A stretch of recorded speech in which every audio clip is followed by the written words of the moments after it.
What's going on YouTube? In today's video we're going over our first look at the first Descendant, out now in beta on Steam and console. Make sure you like, comment, and subscribe for more content. To start the game off, we start choosing our character. We have a couple buddies that are playing Ajax, a couple are playing Viessa, so we decide to go with Lepic. And we quickly go over his active skills and his passive skills, which are right here for you.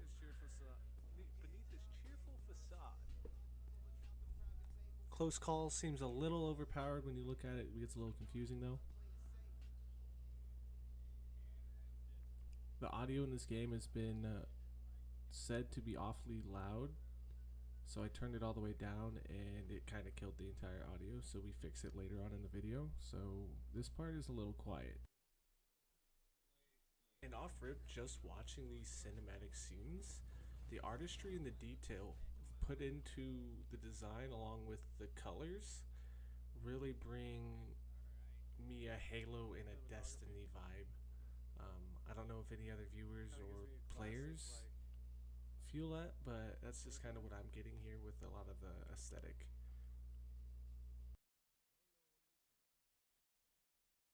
As I always do when I start a new FPS game, I tested out my FPS, which did not seem extreme here. And go through the tutorials, we look at our in-game tips and hints, and we're off. We're doing our first playthrough. We're looking at Bunny, one of the first characters that we will potentially unlock.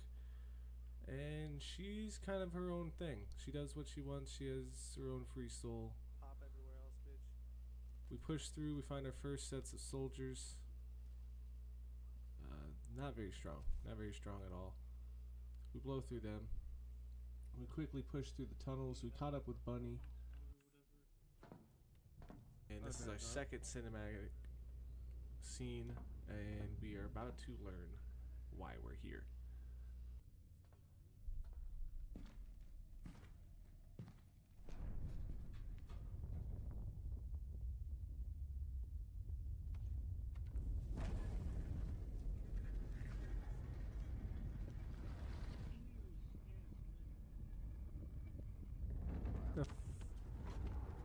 What am I witnessing right now? So here we are approaching what they call the Light Heart.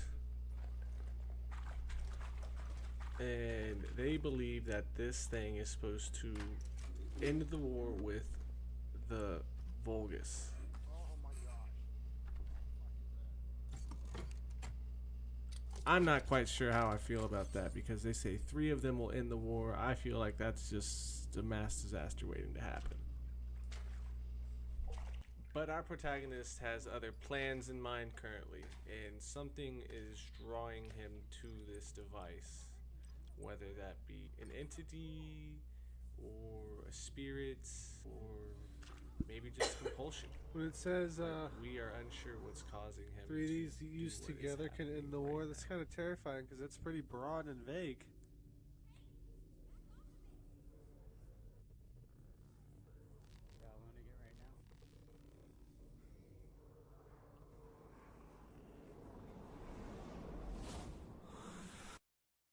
And we're waking up in some random part of the map. Now this gives me some hardcore Destiny vibes when we're traveling through various stages. It's been a long time since I've played Destiny, but this definitely instantly gave me the vibe of Destiny. And then not to mention our grappling hook. There's a hardcore vibe with Warframe. You'll see here as we direct our angle with the grappling hook.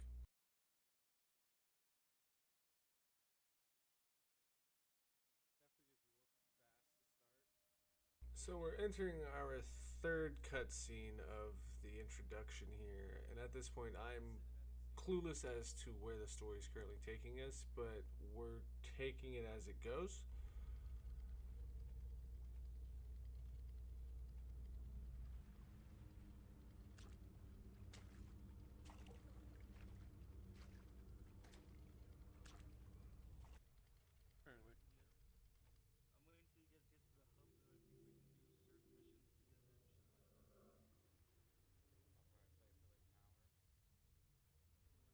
Throughout the conversation with who they call the guide here, me and Kicks It are is basically on the same interpreted that this space is the space that's designated for the descendants or ancestors of the descendants to kind of build their consciousness or kind of like enter a meditative state.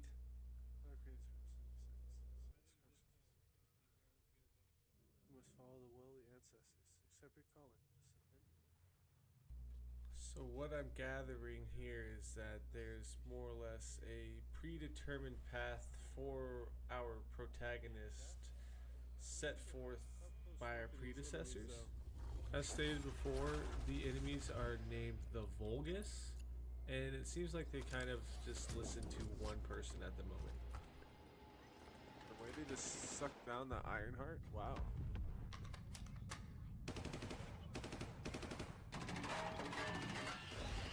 The artistry and design of the weapons and characters is nicely done. This dude cannot hit a target, bro. He had to wait till he got within 5 feet of him. Grappling hook coming in clutch as always. Now, I'm not exactly sure where Bunny ran off to, but we're now having to meet up with her and retrieve the Ironheart. Okay, I like that toxic enhancement.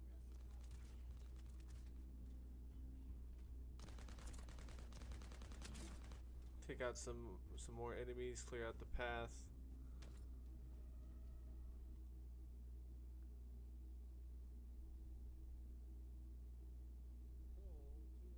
Got a couple more pop-ups for tutorials and in-game tips. Rolling is an extremely nice way to dodge sniper shells along with other attacks that may surprise you.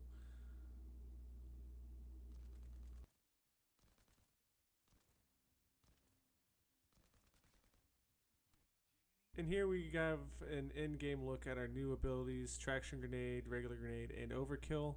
The traction grenade, as it states with the name, it pulls in enemies within a certain radius, which is nice to build in combos with either overkill, which we use here, or you can throw grenades at the traction grenade as well to just create mass damage and chaos.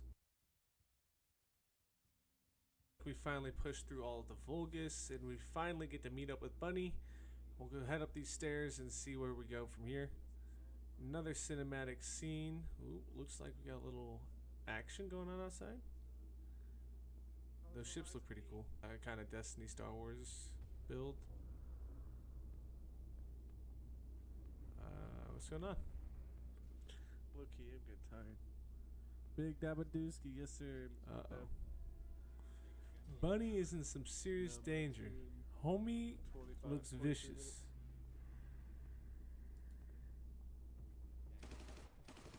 Look at this guy.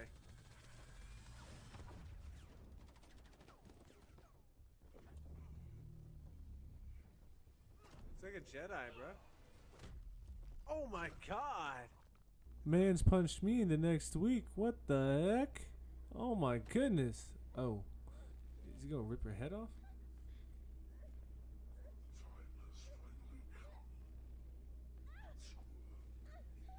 Oh.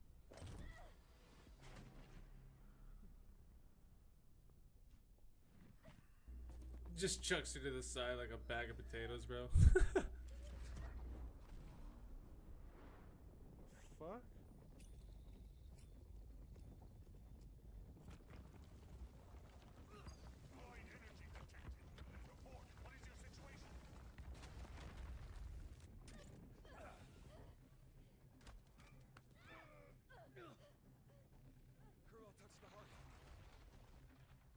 Some kind of anomaly. Like I'm watching each cinematic, like kind of doing like a. Probably gonna record this over. Do a YouTube video for this. So here, after Corel decides to trigger the anomaly of the Ironheart, we decide to run into what they call a Gravewalker. This fight is actually relatively easy, considering this one is a weakened version of a Gravewalker, but we will eventually fight more of these later on via challenges, quests, and other world events in the game. Love Check you, it out. Bruce. I appreciate you being here, man. When fighting Gravewalker and other large enemies as such, there's going to be weak points on the target, such as the eye. On here, the top plates above its eye on the right side and left side of its head are pressure points that are weak spots for you to shoot. There are a couple spots within the knees and the joints, so to speak, that we could shoot, but the best position is at the top of his head there. As you saw his rocket shooting, there's a little bit of a yellow highlight. You can mount that highlight and basically tear off the armor plating to increase damage that you do towards the Gravewalker.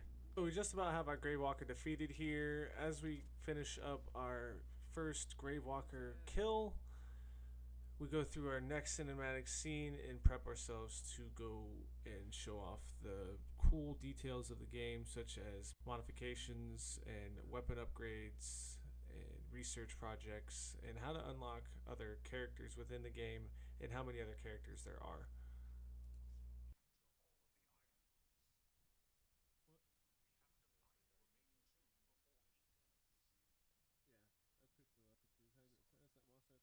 Does it? Okay. I played the first Monster Hunter pretty heavily, but I haven't played. We just reached the city of Albion.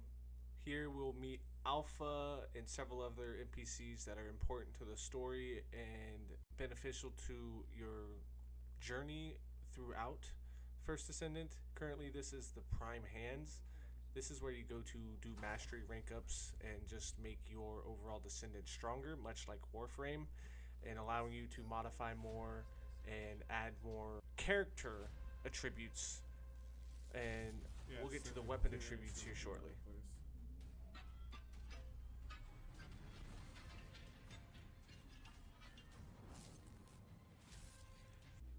After seeing the effects of the mastery upgrade, we're going to go over to the vendor to see where we sell and dismantle any of the items for our weapons or for our Descendant that we may not need. The items that we dismantle will be used later on to upgrade other weapons, improve the mods, or create weapons even through research. These are the weapon mods. The one cool thing I've learned about the weapon mods is that if you have a Magnus AA, which is the weapon type I have here, and I have a higher level one I find out in the world, if I replace this weapon with that, the attachments go with it.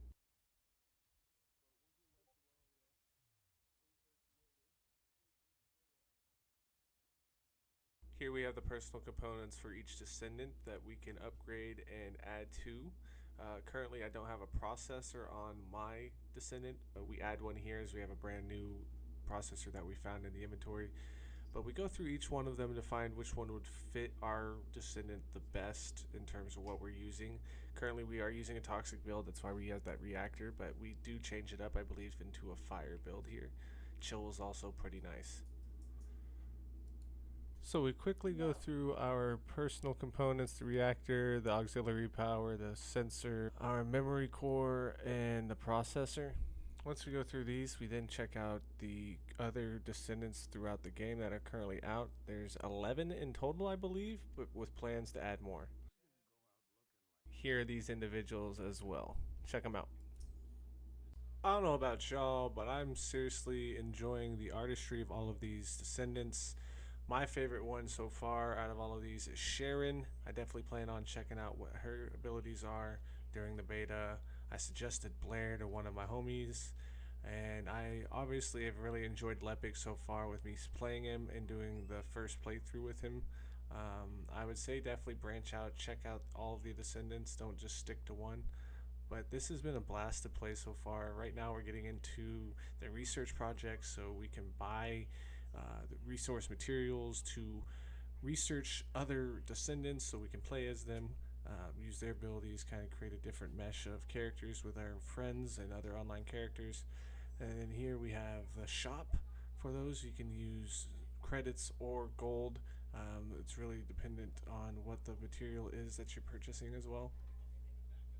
Like I said earlier, we're able to work on formulas for weapons and craft other legendary items such as those we just saw.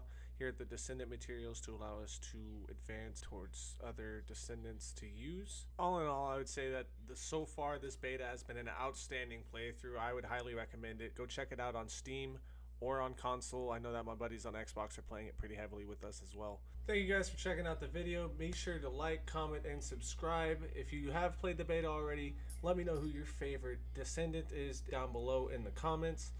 I would greatly appreciate that. Be sure to check out the future content coming soon. We got Madden, we got more First Descendants. We also got more product reviews coming, so if there's any items that you like to use on a daily basis, let me know about them. I'd like to check them out, as we are always looking for some new products to use. Check out our most recent partnership with Space Panda Delta. If you're having any troubles with sleeping or restlessness, they have been an extreme help to me and my girlfriend's schedules.